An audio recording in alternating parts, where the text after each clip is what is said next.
हमारे साथ मौजूद हैं अली फरीद ख्वाजा साहब, जो कि चेयरमैन है के ट्रेड के। उनसे गुफ्तगू कर लेते हैं।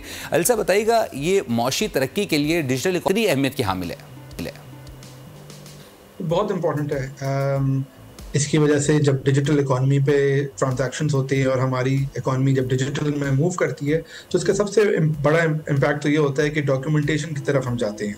जिस तरह हमें पता है कि पाकिस्तान में सबसे बड़ा इशू जो है वो है कि टैक्स कलेक्शन कम है, हमारी इकोनॉमी वाइट इकोनॉमी में कम है, ब्लैक इकोनॉमी बहुत ज़्यादा है, अनडॉक्यूमेंटेड ट्रांजैक्शन बहुत ज़्यादा है। तो डिजिटल में सारा इकोनॉमी वाइट पे चली जाती है तो डॉक्यूमेंट हो जाती है।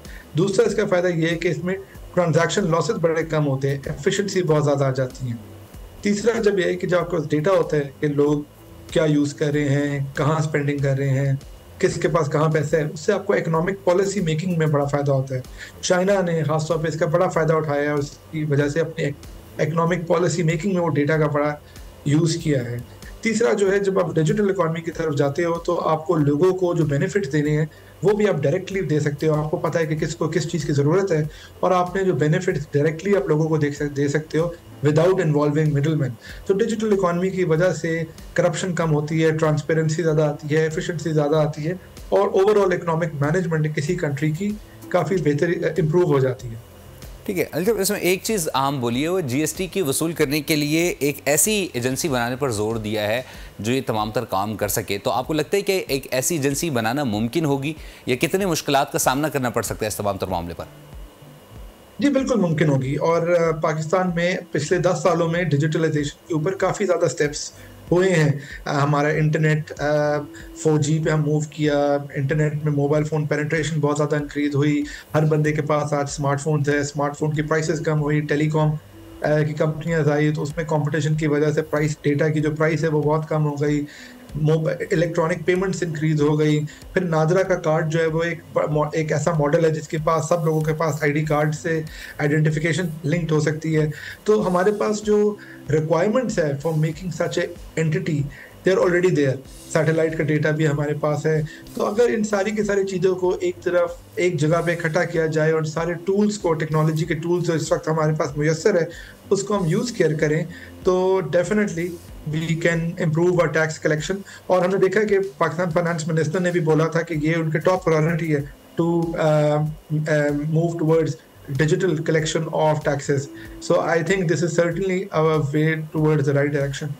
अली साहब, आलमी बैंक का एक मुतालबा ये भी है कि builders, property dealers, real estate investment trust, इन तमाम तर के दरमियान जो तफरीक है वो ख़त्म होनी चाहिए। ये तफरीक क्या है, किस तरीके से नुकसानदेह साबित हो रही है?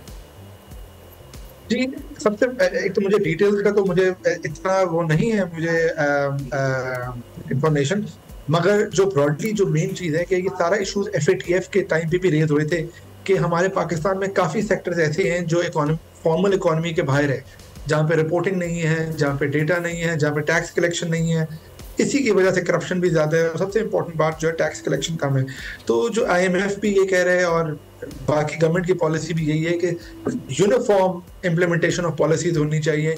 ये नहीं होना चाहिए कि कुछ सेक्टर्स के ऊपर तो आप डॉक्यूमेंटेशन करें और बाकी सेक्टर्स को आप खुला छोड़ दें, क्योंकि अगर इस तरह होगा तो फिर आप कुछ सेक्टर जो जहाँ से टैक्स कलेक्शन आ रही है उनको आप पीनलाइज कर रहे हैं और जो लोग डॉक्यूमेंटेशन के बाहर है उनको आप बिल्कुल खुला छोड़ रहे हैं। तो that is, I think that's what they are referring to, that there should be harmonized framework and implementation across all sectors of the economy. ठीक है, तो अली साहब, आप समझते हैं कि जो एमनेस्टी स्कीम बार बार लाई जाती थी, अब उसके लिए जो है वो दरवाजे बंद कर दिए गए हैं, क्योंकि बार बार सब्सिडीज़ भी दी जाती हैं, एमनेस्टी स्कीम्स भी लाई जाती हैं। आप क्या समझते हैं सवाल से? जी, आप बिल्कुल दुरुस्त कह रहे हैं कि IMF ने और FATF की वजह से भी एक एमनेस्टी स्कीम्स को डिस्करेज किया गया है, मगर मेरे ख्याल में एमनेस्टी जो है वो अगर गवर्नमेंट एमनेस्टी इसलिए they to encourage people to come within the tax fold और कम टुवर्ड्स डिजिटल इकोनॉमी, तो फिर इसमें कोई बुरी बात नहीं है। इसका फ़ायदा ही है क्योंकि आप लोगों को वन टाइम एक ऑफर दे रहे हैं कि कम आप उसकी वजह से come into the formal economy, come into the digital economy. So one of measures for amnesty have always helped Pakistan and I'm sure कि अगर पाकिस्तान IMF से बात करेगा तो बिल्कुल दुरुस्त है कि IMF उस पर एग्री नहीं करता, मगर I'm sure that if we can show that credibly हम उस चीज़ को वन ऑफ ही रखेंगे और उसका फ़ायदा इकोनॉमी को होगा तो वो भी इसकी एग्जेम्पशन दे सकते हैं। एक चीज़ और इसमें अहम मेंशन है, वो ये है कि क्या आप समझते हैं कि जो बार बार सब्सिडी दी जाती है पावर सेक्टर को, तो IPPs से मुताल्लिक भी कहा गया है, तो आप क्या समझते हैं, क्या जो सब्सिडी देने का मामला है उसको ख़त्म किया जाएगा, जो बोझ है वह आवाम पर मज़ीद बढ़ेगा? जी, ये एक ऐसा सवाल है जो पाकिस्तान की इकोनॉमी से साथ बड़े ही दहाइयों से रहा है कि हमने कई सेक्टर्स को सब्सिडी दी, पावर को दी, ऑटोज़ को दी, कि ये इन इंडस्ट्रीज़ को हम सब्सिडी देंगे तो ये इंडस्ट्री मजबूत होंगी और जब मजबूत हो जाएंगी तो उसके बाद इनका फ़ायदा आवाम को होगा।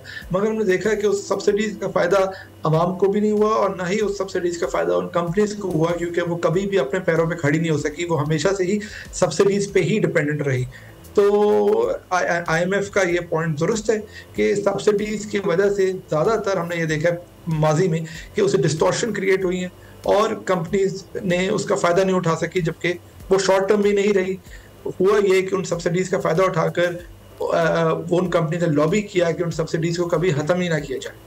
तो ये एक अच्छा वक्त है इस वक्त हमारी इकॉनमी के लिए, जब हम रिफॉर्म्स कर रहे हैं तो सब्सिडीज़ को ख़त्म किया जाए और मार्केट प्लेइंग फील्ड दी जाए सबको कि आप कम्पीट करो, जो अच्छी कंपनीज होंगी वो तरक्की करेंगी, अगर नहीं अच्छी होंगी तो वो फेल कर जाएंगी। अच्छा अलसब, इसमें एक आम चीज़ ये है कि इससे पहले भी हमारे नुमाइंदे ने ताजर दोस्त स्कीम से मुताल्लिक एक ताजर से बात की। उसने कहा कि जिस तरीके से इकदाम किए जा रहे हैं तो वो बहुत मुश्किल है। अगर ये ताजर दोस्त स्कीम है तो उसे ताजर दोस्त स्कीम होना चाहिए।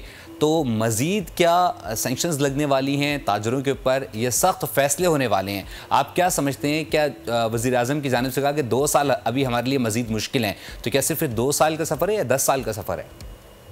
जी, ये आपने पॉइंट अच्छा दुरुस्त रेज किया कि ताजिर प्रो ताजिर पॉलिसी है, ताजिर दोस्त है या कि नहीं है। मेरे ख्याल में इस वक्त जो है हमें पाकिस्तान दोस्ती की ज़रूरत है। ये हमें इस चीज़ से निकलना पड़ेगा कि ये ताजिर दोस्त है कि बिजनेसमैन दोस्त है। ये मुश्किल का हमारी इकॉनमी में बड़ा मुश्किल वक्त है। पूरी इकॉनमी डिफ़ॉल्ट करने वाली थी, हम एक डिफ़ॉल्ट की सिचुएशन से निकल के आए हैं और वहाँ से हम स्टेबलाइज कर रहे हैं इकॉनमी को। इस वक्त ज़रूरी यही है और IMF भी यही कह रहे हैं कि आप जो पॉलिसीज़ बनाएं वो पाकिस्तान दोस्त हो, ना ही किसी एक तबके को बेनिफिट दे। वरना क्योंकि होता ये है कि ताजिर कहते हैं कि ताजिर दोस्त दो, पावर सेक्टर वाले कहते हैं पावर सेक्टर दोस्त हो, ऑटो सेक्टर कहते हैं कि ऑटो सेक्टर दोस्त हो। तो इससे इन सारी पॉलिसी से इन दोस्तों को तो फ़ायदा हो गया मगर मुल्क को नुकसान होता रहा और आज से कुछ ही अर्से पहले हम डिफ़ॉल्ट सिचुएशन पे थे। तो इस वक्त ज़रूरत है कि हम पाकिस्तान दोस्त पॉलिसीज़ बनाएं और अगर वो मुश्किल ज़रूर होंगी और उस पर हर सेक्टर को कंट्रीब्यूट करना पड़ेगा, मगर हम सबसे लॉन्ग टर्म में हम सारी लिए है और हमने कि अगर पाकिस्तान डिफ़ॉल्ट करता है तो आपको भी नुकसान है, मुझे भी नुकसान है, ताजरों को भी नुकसान है और अवाम को भी नुकसान है। तो मुल्क पहले आता है और हमारे अपने इंटरेस्ट बाद में आते हैं। बिल्कुल, बहुत शुक्रिया। सब्सक्राइब करें और बेल दबाएं ताकि कोई खबर रह न जाए।